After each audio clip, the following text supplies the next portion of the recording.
Hello everyone and welcome to the Focus Weekly with me, Farai Mwakutuya. Today we're talking about waste management and sustainable development. My guest is Engineer Simon Bere, a passionate person about those issues, and he shares his insights on how Zimbabwe can do better.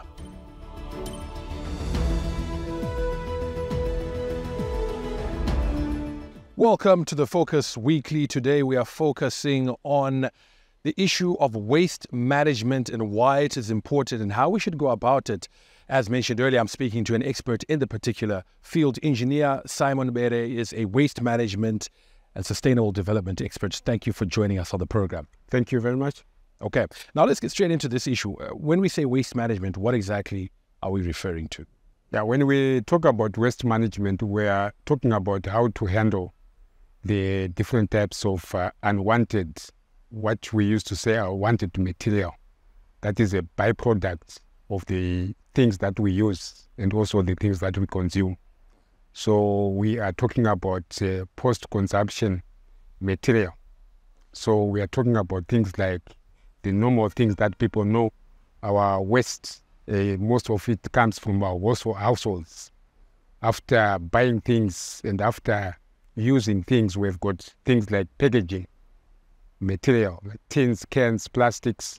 That is one type of the waste that we're talking about. But also we are talking about food leftovers. So after eating, we have got all this food that is left. Before we cook, we also remove some of the material from the food that then have to be disposed. And then we also talk about the industrial waste, which is a waste which is associated with industry production. And also when we demolish our buildings, we also have what we call construction waste, which is also another type of waste. And then we also talk about what we call commercial waste. That is the waste that is coming out from commercial activities, such as offices. We've got paper, we've got used ballpoint pens, we've got all the things that are coming from our offices, which are what we call commercial waste. Indeed. Let me stop you there and then just focus at, do we have a waste management problem in this country? A serious one, a very serious waste management problem. And the one of the indicators of that problem is, you know, that recently the government declared the waste management problem in Harare a disaster. Yeah, that shows that is a very serious problem. Once something is declared a national disaster, it means we have got a monumental problem. Engineer, can this problem be solved? And if so, how do we do it? Yes, the problem can be solved. Remember, as way back as 1998, the government realized that we had a serious problem that was going to emerge in terms of urban issues. And one of them was solid waste management. So the government crafted what was called the National Integrated Solid Waste Management Plan, which was a policy. And the policy was to provide direction to cities and towns in Zimbabwe to move away from what we call refuse collection and disposal method, which is the reason why we've got problems. What we are doing in most of our cities and towns, we are simply doing what is called a linear process. We generate the waste and then we collect it for short periods in our bins. And then from there, we transport that waste and we throw it away at disposal sites, which is like Pomona. And those disposal sites are not what is called engineered. So they pollute the environment because they are just in the open ground or disused pits. In the case of Pomona, I know there's a quarry there. So what happened was, at the time when Harare was still a small city, they decided to throw away their waste into those disused quarry pits. So it's a linear process. We just generate, then we store, and then we collect, and then we throw away. This is not the way to deal with solid waste management. And this is the main reason why we have these problems. So the government said, let's do what is called the integrated solid waste management approach, which is the traditional and also the one that is a solution to this solid waste management problems world over. Integrated, meaning you are not just collecting, generating, collecting and disposing. you are using different methods which are planned together so that you are able to deal with the waste. What are some of those methods? Yeah, so when we talk about integrated now, we are saying we are using more than one method. At the top of it, on the top of this approach is reduction of the generation of waste. So how can we reduce production of waste? Because most of this waste, remember, is coming from packaging, for example. So how do we reduce the amount of waste that we are generating? That is the first critical thing. And then if we can't reduce, how do we deal with what we can't reduce? So we are talking about reusing. That's where people talk about recycling. Actually, when you talk about recycling, it's just a term that we use, but what we do, what we call recycling is not actually recycling. It's what is called material recovery. So we are recovering what we used to say waste, which is actually a resource. So we are saying let's recover the resource and then let's reuse it. Either reusing it, we can use it the way it is, or we can produce other products, from those materials. And then the other thing is also, how do we make sure that when we are doing these things, we are doing them in a cost-effective way? So, for example, one of the biggest costs in terms of solid waste management is transport costs, right? Because you are carrying 10 tons of degradable material from Glenview and carrying all that amount of waste to Pomona so that it can rot at Pomona. But that material can still rot in Glenview. And you cut out the cost. Yeah. And you cut out the cost. So how do you make it rot in Glenview in a sustainable way? That's why we talk about composting, for example. Okay, let me stop you there and come back and explore some of these issues because we need to take a short break now. It is the Focus Weekly. Stay with us. We continue this discussion where we are focusing on waste management.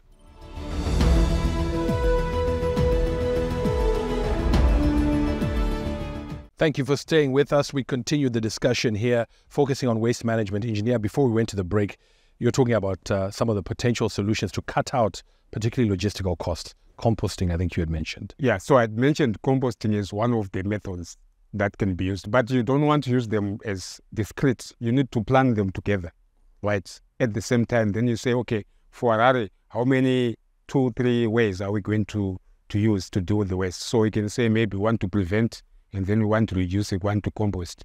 And then what we dispose, what we throw away, we want to do it in a sustainable way, in an environmentally safe way, right?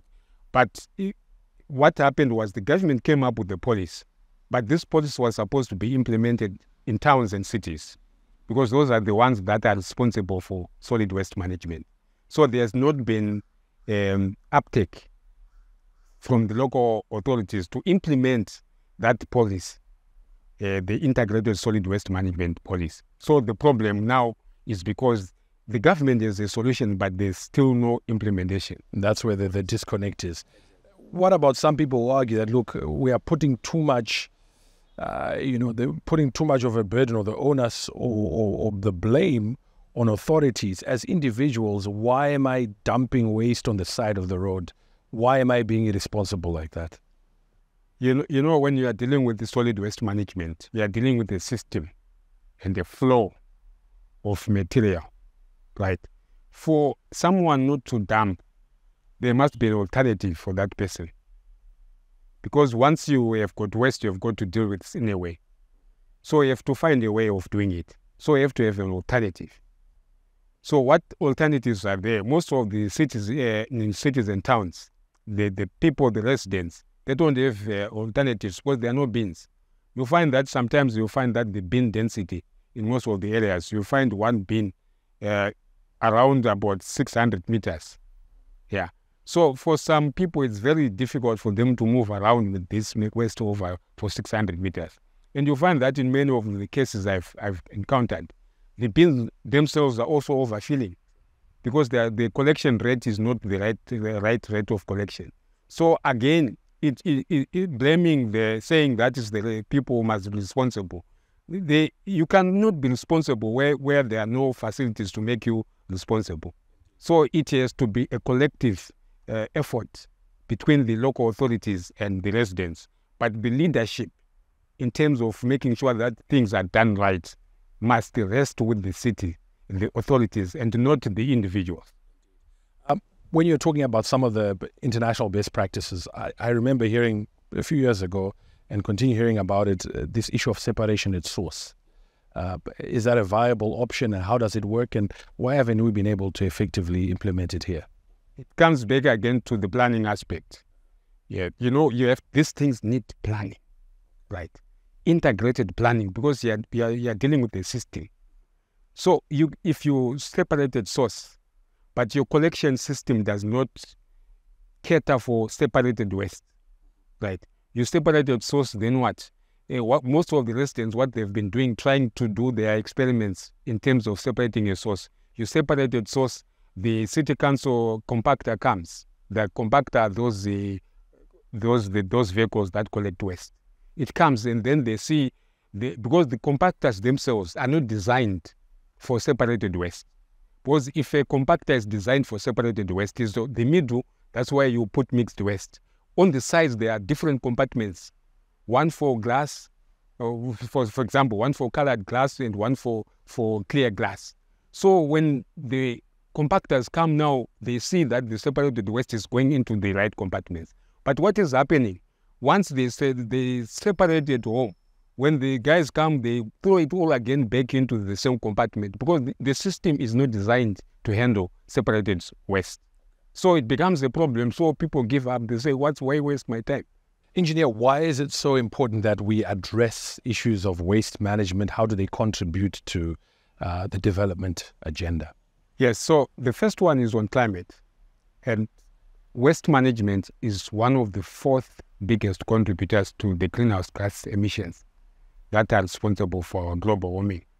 So we cannot effectively address climate change without actually tackling the issue of solid waste management. That's the first one. And I think it's a very important, because right now we have a serious climate crisis. And every single action that can be taken to address climate must be done.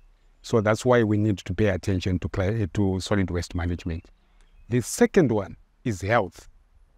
There was a time, I think a few years ago, when we had a serious cholera outbreak throughout the country, and most of this outbreak happened in cities and towns because we didn't have enough water. But it was not just water, but also because a lot of our shallow wells, where people don't have water, they resort to shallow wells.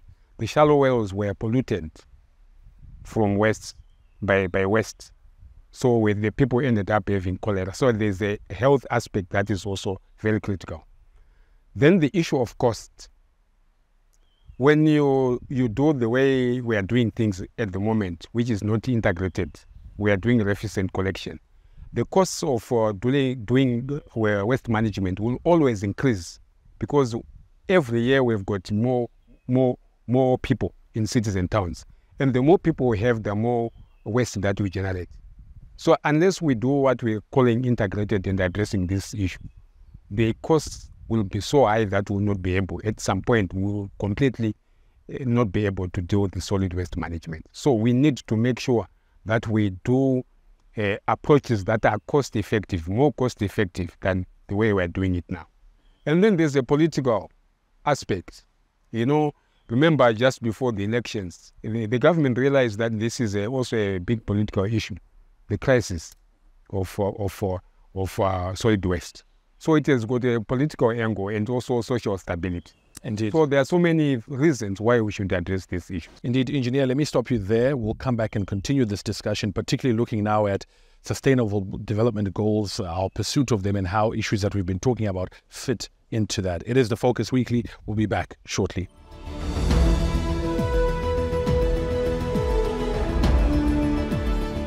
Thank you for staying with us. We continue the discussion, Engineer Bere. Now, we know that there are sustainable development goals that have been set with a 2030, I think, timeline. Are we on course to getting to them? At the global level, I don't think we are on course.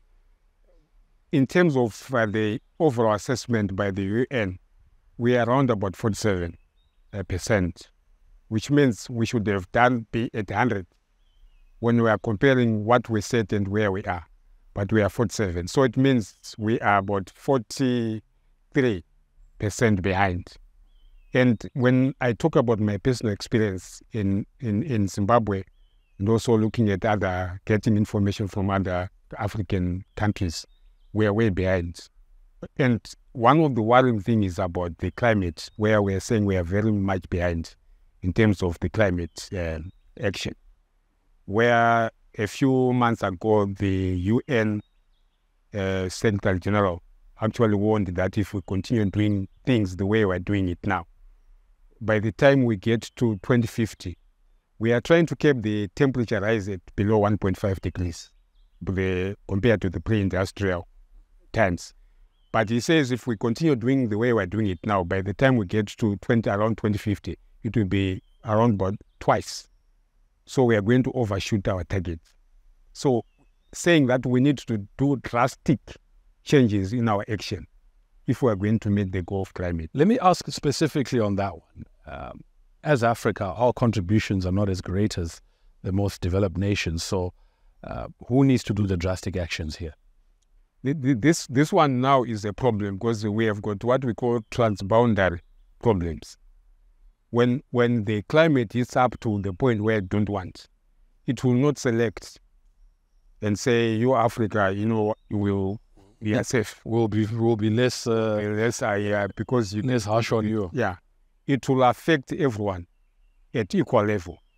But the continents that are more vulnerable to this one, who is more vulnerable? It's actually Africa. You see? So my view is that we don't really need to play like, we are not doing much. We can't do much because we are not the one who polluted. Because it doesn't matter where the last atom of carbon that is going to tip the point is going to come from. It's going to affect everyone. To be indiscriminate. Yeah. And this. Yeah. So it needs a collective responsibility. But also, I'm saying that the developing countries who have got more resources, they need to act more to provide resources to Africa to support Africa's reduction in vulnerability to the climate, but also to make sure that they also play a bigger role in actually trying to mitigate against climate and also to prevent a massive rise in the temperature. Okay, so the issue we were speaking about earlier in the program, waste management, does fit into one of the SDGs, I think to do with cities, sustainable cities, and that's why we're picking up this discussion. What worries me is that you're saying we're only at 47% achievement. Why? Why are we where we are? There is one of the issue of awareness. Like in Zimbabwe right now, I've been working with the local authorities quite a bit in terms of solid waste management. And you'll be surprised that very few cities and towns have actually what is called mainstreamed sustainable development goes into their planning. So it's not part of their agenda in terms of planning. When they do their things, sustainable development goals are not in the picture. Like the goal 11 that you are talking about, the goal of sustainable cities.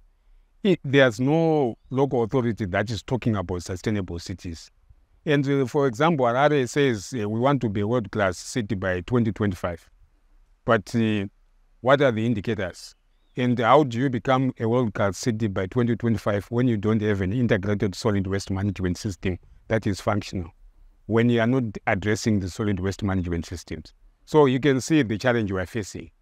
The theory of sustainable development goals and practice, they are not yet embedded in the psyche of the key decision makers and also the major authorities that are responsible, that are supposed to drive the goals on the ground. So government has got its own plans and programs, which is fine. But the problem is now translation of those goals into practical actions is what is lacking now. Because the local authorities, like even rural district councils and so forth, they are the ones who are supposed to then make sure that this policy, these ideas from central government, they are then translated into plans that can then be implemented down to the grassroots in our own communities. So there's no ownership of these sustainable development goals right down to the grassroots. Okay. Now, assuming that, we get to 2030 and we haven't achieved them, what then? Do we just push the deadline further? What happens? There's no choice. because these things cannot be substituted or they can't be stopped because they are so fundamental to the sustainability of this planet. So that means they have to be pushed. But pushing them again, but without looking at identifying what is stopping us from achieving the goals, does not help. I've got about 8 different ideas that I thought maybe we actually need more goals to catalyze the implementation of the goals. So I'm talking about the issues like leadership for the goals. So when there's no leadership in the local authorities people who are going to champion the implementation of those goals, there's nothing going to happen. There's resourcing of these goals. There's capacity building for the goals. People know sustainable development goals, but when people don't have the skills to translate those goals into practical actions and plans, it won't work. So there are about some ideas about 8 different goals, which I thought maybe they can make a contribution. Because the goals exist, but the problem is now how do we then translate these goals into practical actions and programs, right down to the grassroots, right down to the homes. So, Engineer, you say you've got these 8 great ideas. Who are you telling them to? Now, the problem is when you come up with these ideas, sometimes, the structure of how development works, accessibility to the right people, and then trying to share them can be a very difficult problem, because you need the right people who can then embrace the goals and see how to do it. But we are making some effort to approach the right people, like the UN, because UN has got the framework for implementation of the goals. So unless the UN gets into it and accepts it, then there's nothing that can happen that way. Now that you raise that issue of the UN, I mean, to what extent are the problems that you're talking about in terms of awareness and buy-in? Is it an issue of these goals are seen as a UN agenda, a UN program, so there's no ownership at a local level, at a government level, also at a citizen level? Exactly. I actually thought of a process, because right now people think they are UN goals. They are not ours. Then if you come into the country, people will say they are government goals, because the government is the one that works with UN, directly. So they say it's their UN government goals. Then there's also the element that the NGO sector is the one that is very active in terms of the goals. So when people who are outside the NGO sector, they'll think these are NGO goals. So sometimes, the problem, these things become kind of elitist to the ordinary person. Then they start thinking these are not our goals. The UN, the government is the NGO people who are running with the goals. And most of the resources then are also channeled into those UN and also NGOs and so forth. Then the other ordinary people who may even have the brilliant ideas and solutions to implement, it can't access those resources. Indeed. That is, I think, an area of concern, but also that requires to be paid attention to. But I want to thank you, Engineer Bere, for coming through. We need to end the discussion because we're out of time, but I think you've been a fantastic guest and you've certainly provoked some thoughts. We hope that we can bring you back and bring in other stakeholders to discuss some of these issues. Thank you very much. That does it for this edition of the Focus Weekly. I certainly hope that you've enjoyed the program and look forward to you joining us again. If you want to follow and continue this discussion, please visit our social media platforms and handles. They are on your screen right now. Please remember to subscribe and to like this content and share it as much as possible. I'll be back again next time to do this very same thing, which is bring you the Focus Weekly. My name is Farai Makutuya. Join me then.